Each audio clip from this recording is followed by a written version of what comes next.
မင်္ဂလာပါရှင်ကိုယ်ကိုမေတ္တာပေးတဲ့သူတွေကိုတန်ဖိုးထားပါ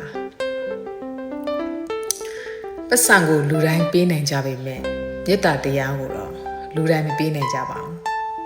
ဒါကြောင့်မို့လို့မေတ္တာနဲ့ငွေအသက်ပြားနဲ့နိုင်ရှင်လာတဲ့အခါမှာတချို့ကအသက်ပြားကိုရွေးချယ်လေးရှိတယ်တချို့ကတော့မေတ္တာကိုရွေးချယ်လေးရှိကြတယ်အဲ့ဒီထဲမှာကျမကတော့မေတ္တာတရားကိုပေးတဲ့လူကိုပဲရွေးချယ်ပါတယ်ငွေအသက်ပြားပေးတဲ့လူကိုမရွေးချယ်ပါဘူး။ဘာကြောင့်လဲဆိုရင်လောကကြီးမှာအရာရာငွေနဲ့ဝယ်လို့မရတဲ့အရာတွေလောကကြီးမှာအများကြီးရှိနေတာမို့လို့ငွေအသက်ပြားကိုဒုတိယနေရာမှာထားတဲ့ကျမအတွက်တော့မေတ္တာနဲ့ရှင်လာရင်မေတ္တာတရားကိုပဲရွေးချယ်ပါတယ်။လူကတော့အမျိုးမျိုးရှိတာပေါ့နော်။တချို့တွေကငွေအသက်ပြားကိုရွေးချယ်ကြတယ်။ဘဝမှာငွေအသက်ပြားသားလျင်နံပါတ်1လို့ခံယူထားတဲ့သူတွေအတွက်တော့